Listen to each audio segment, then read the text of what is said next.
I keep thinking of videos I want to do and trying to plan things and going, oh, I should do this one at Four Corners and I should do this one at Monument Valley because symbolism and metaphor. And, I stopped a little while back to take pictures of this little lake. It was a dam that I thought was a cool piece of construction. Behind it, the lake does not go up to the dam. And in the pictures I took, you can probably see a lot of litter next to the turnout, Vista Point type thing. Another thing you can probably spot in those pictures is the ripple on the water. And that's why I didn't end up taking the video, doing the video I was thinking about at that lake because there was just too much wind and the audio was terrible. You can tell from the shot I have no product in my hair today. Those who like my hair, I think part of the reason, if it's not just purely Irish genetics, is the fact that I do frequently give my hair a break from product. I don't care for it personally. Weird when it has to be, but whatever. That's not what I want to do the video about. I did improv for about 30 years, just shy of it. The last time I took a lengthy break from improv was 2006, when I walked away from the Blacklist. I took 2 years off of that to focus on my teaching career, because that was the year I got tenure with the district that I am still employed with. And I took that off. I walked away from the Blacklist with no real regrets. 2 years off, and then I had improv was a part of my program because I think it's a good fundraiser. So we were running several improv shows a year. And then I had kids that graduated from my program and said, we want to keep doing improv, but we don't know how. Would you help us out? And so they wanted to do a company called the Comedic Improv Act, or CIA. And I said, sure, I'll do one more company. When the wheels come off it, I'm done, I'm out. And the wheels came off of it about 10 years later. So now, I mean, technically the wheels came off of it in November of 16. I kept doing improv until it became necessary to take a break from improv. About a year ago. Last show I did was January of 2018 for the Wasatch Improv Festival. That was a Revengers show.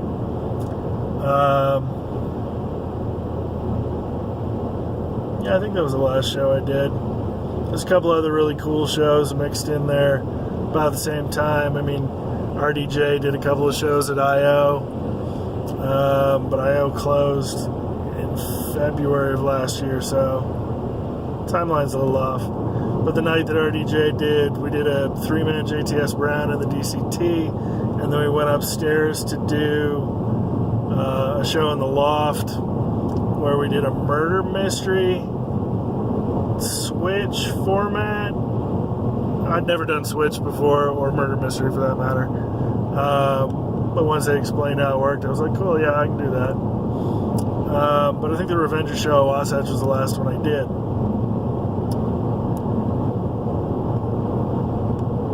So improv's been a big part of my life for the last 30 years, and now is another major break from it, where there is a serious reevaluation of what my relationship to it is. Whether I'm going to want to come back to it at some point, or whether I'm just ready to step away from it.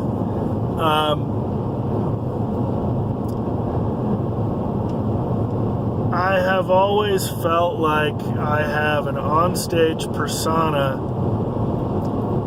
and an offstage persona. And so if you ask me to be funny or to do improv when I'm not on stage in front of an audience, I'm not one of those performers who is always on. I'm actually usually fairly withdrawn. I'm an extroverted introvert, I think is the terminology. And so in a social gathering, I tend to be the one who hangs out and observes, and I always have been. Because I'd rather watch, and people watch, and learn. I mean, maybe it's a little alien in nature. But that's cool. And I've never been much of a drinker, so I usually took Dr. Pepper to high school cast parties and college cast parties.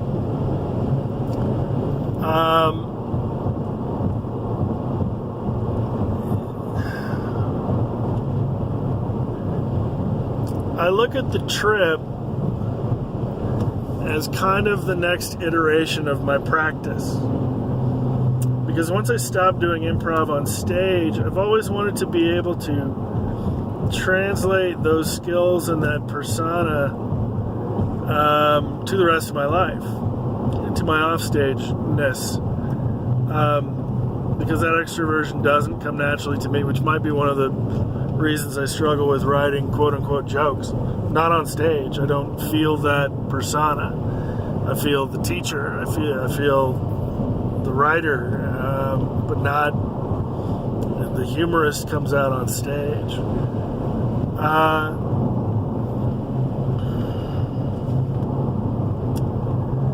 And so I've wanted to translate some of my improv skill to the rest of my life. I binged Crashing, Pete Holmes' HBO show, just before coming on the trip.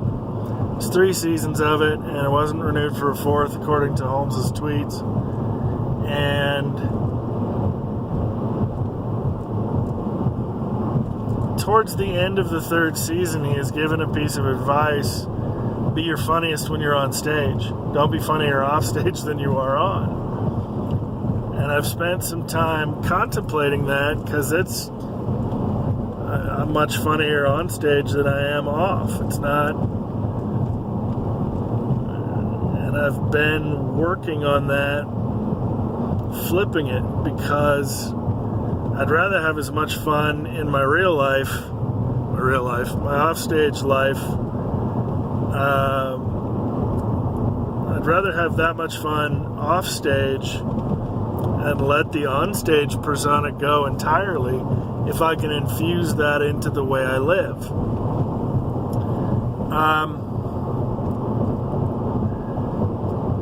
So in conceptualizing the trip, a big part of it was, all right, let's improvise every day. An improv teacher called out what I think is the critical flaw in the way I improvise.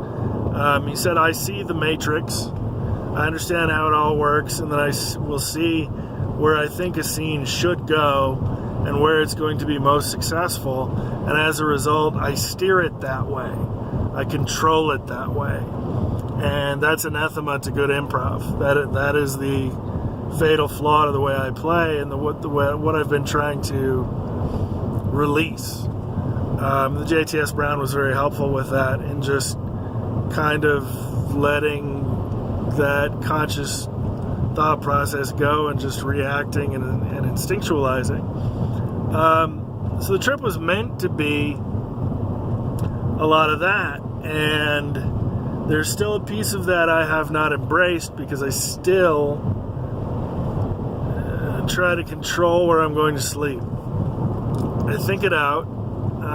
Sometimes I find the place at the last minute, but I have yet to, and Fagan's pointed it out, I have yet to sit down in a coffee shop, have a conversation with a waitress, get the recommendation of a local motel,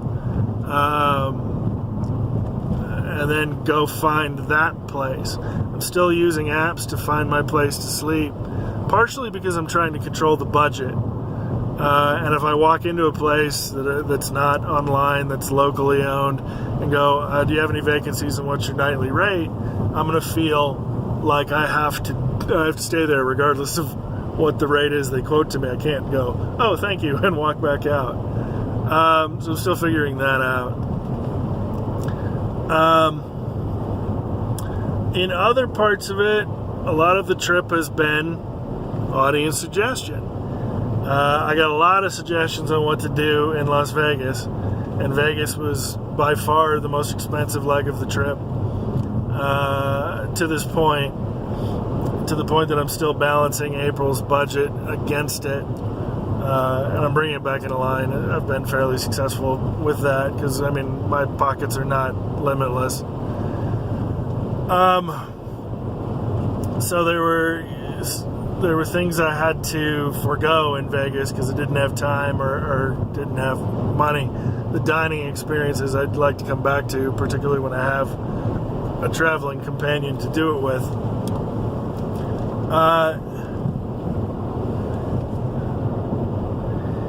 When I got called back to Bakersfield about a week ago, I took it as a setback. I took it as getting knocked down. And over the course of my life, I have gotten better at getting knocked down. Usually the most devastating knockdowns are at the end of a relationship. I've had several of those where I was just completely wiped out, devastated, had to find my way back for reasons that originate in childhood. And I think I've done a pretty good job of dealing with that one. Can't go too far into that, at least not at this juncture. But I had a plan for the trip, and that plan, I was cutting east out of Las Vegas and going into territory I didn't know. When Bakersfield said, hey, you got to come back, and I was like, oh, shit, that wasn't the plan. But that's what I'm trying to embrace, that this moment may not have been what I expected it to be or what I planned, but we're improvising. And the move at that moment was a callback to loop back to Bakersfield. And it occurred exactly when it was meant to occur. And I got back up the very next day and got back on it. So I'm headed west right now.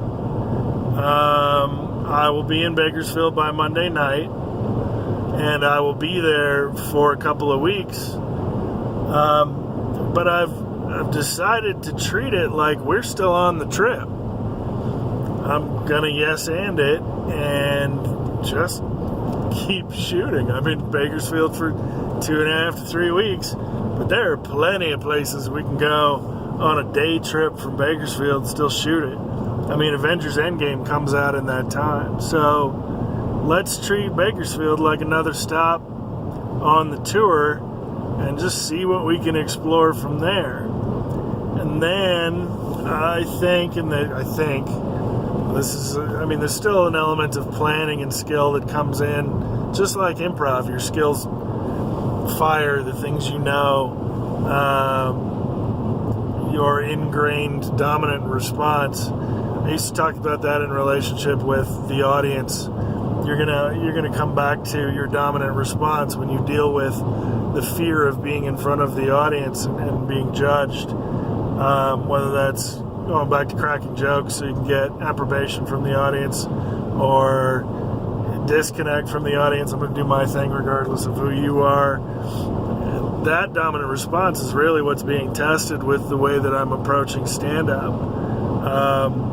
And I'm ready to do something different. So I may hit Tumblr during the couple of Wednesdays I'm back in Bakersfield. I may try an open mic somewhere else, see what else I can find.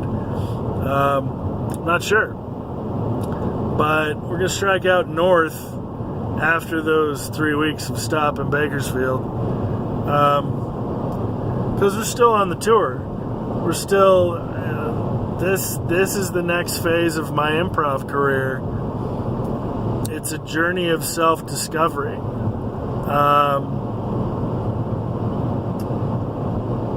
There's been a whole lot of times on this trip that I have thought of myself in comparison to the phase of Batman's career, Bruce Wayne's career, when he left Gotham City to explore the world and train and gain skill sets that he could bring back to Gotham with him.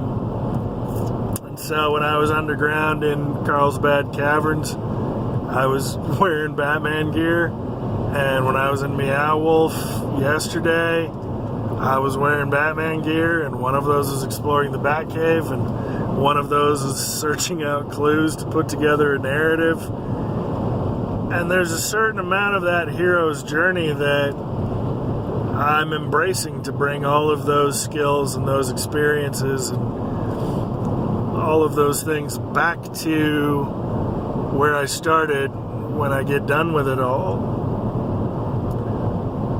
In my reading, I haven't got a whole lot of experience with that phase of Bruce Wayne's career. When it was the first hour of Batman Begins, I was like, oh, cool, this is an area of the mythology that I don't know all that much about, and I don't think has been all that well explored. And I still don't know a whole lot about his journey, and that's fine, because I'm on my own. It's similar to Ozymandias' journey in Watchmen, when he describes that he gave up everything he owned, started over, and traced Alexander the Great's route to reestablish himself. And it wouldn't be lying to say that Watchmen figures into the naming of my son at some point. It's part of where the name Alexander came from. Not all of it. There's other stuff. But this is my own journey, and I'm still on it. I don't have home. I don't know where home is. And sooner or later, the winds will blow me back there. Even if it takes 10 years, it won't. The snow and stop on the trip as we know it.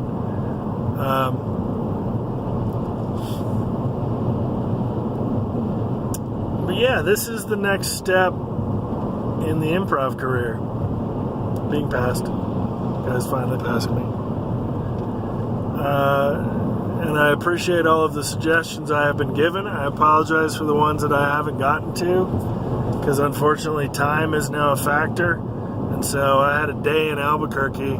I got to walk around Old Town. I got to do the Breaking Bad tour, but I didn't get to several of the suggestions I was given. I meant to do more than I did in Santa Fe. I wanted to go out and check out where Godless was shot, because apparently there is a set, there's a location that Santa Fe makes a lot of money off of because it's in high demand for shooting westerns in the area.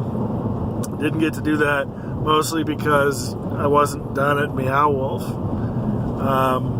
Once I got a bite of the story, I spent an hour in one room, and I could talk about that experience for a while. So I appreciate the suggestions I'm getting. I appreciate all the support I have received. People saying really cool stuff, and it means a lot to me. The call I got about the video on anxiety, super appreciated that. The comment that the trip resembles American Gods a little bit, that's humbling and flattering. All the folks who are saying they're super jealous and they'd love to come with me and experience these things themselves. If you want to go on a leg of the trip, you can go on a leg of the trip with me. That's fine. Let me know. Somebody said they bucket listed a couple of the experiences I've had, and I spent some time thinking about that, because I'm going, what stopped me from doing any of this before? I mean, it's vacation time, right? I just don't tend to take vacations or go places on my vacations, because I've always been very purposeful with how I spend my time. And so this is a little different. It's a little different. I never would have experienced Meow Wolf, which is a profound experience. Don't get me wrong. But I never would have experienced that if a dozen people hadn't gone, oh, you're in Santa Fe, go do this. Never heard of it before, but the number of people that went, you got to go do that. Well, you got to go do that, and that's the nature of improv. So I appreciate that everybody made that suggestion, that it was such an overwhelming wave from the zeitgeist. I also appreciate that I was open at this point in my life to being able to do that, and that I've got the opportunity I've got to treat life the way that I get to right now. Everything's different now. I have a feeling that with my summer vacations in the future, this is not going to be an unusual. I might do this every summer. Just go, all right, I'm giving up wherever I live and just going and seeing if I can find a place that I haven't explored and just go do it for 2 months. Drive around wherever. I mean, I've got places to go back to from this trip, and we're just getting started. I know how much of the country I'm going to try and see this summer. It's going to leave similar things on the table to what I did in Albuquerque and Santa Fe. So there will be plenty of places to go back to. And the friends I'm connecting with, and the generosity I've seen, and just everything. It's the next level of everything, and maybe I will learn to not try to dictate where the scene is going and just be in this moment, this one right here.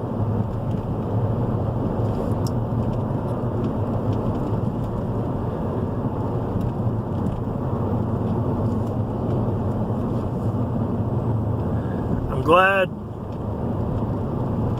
I'm thankful.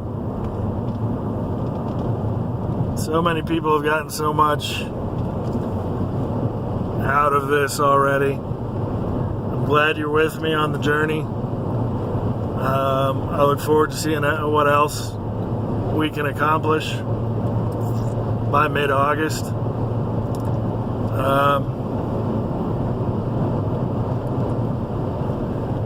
And I'm open to wherever we're going. Right now, that's a loop back. Did one loop, did a second loop that included New Mexico. Next loop's going to go up to Washington. So I'm going to see PNW sooner than I thought I was going to, which means I'm going to hit Boise sooner than I thought I was going to too. But yeah, what looked like a setback became an advantage.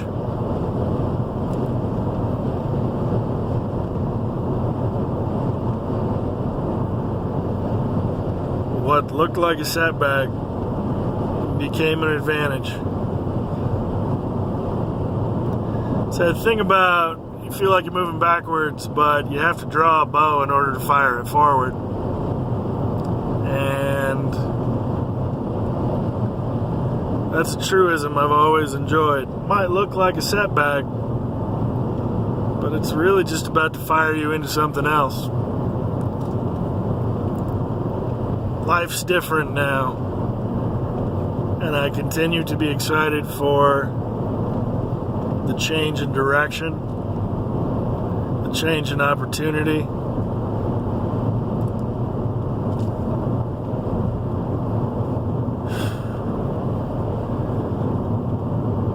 It's not that I'm at a loss for what to say. I keep talking. I'm just kind of awed by it all. And I'm excited to see what happens next.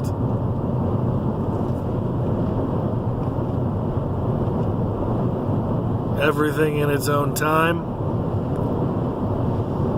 God's time is perfect.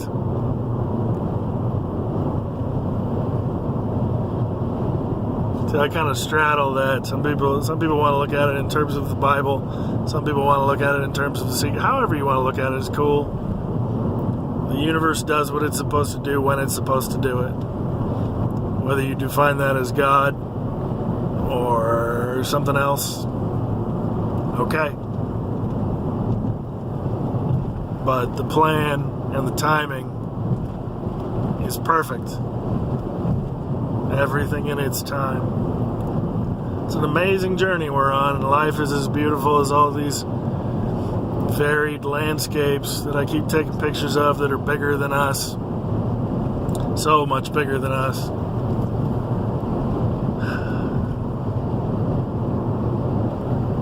I'm going to leave it there. I'm sure I'll think of stuff that I meant to say, but it's the beauty of being able to continue with the work. You can continue to say it. Oh yeah, I meant to say this. Goes in there. It's another Charlize Theron video coming. I don't know if I'll cut it today. I don't know if my hair is camera ready. We'll see how I feel at Monument Valley or at Four Corners.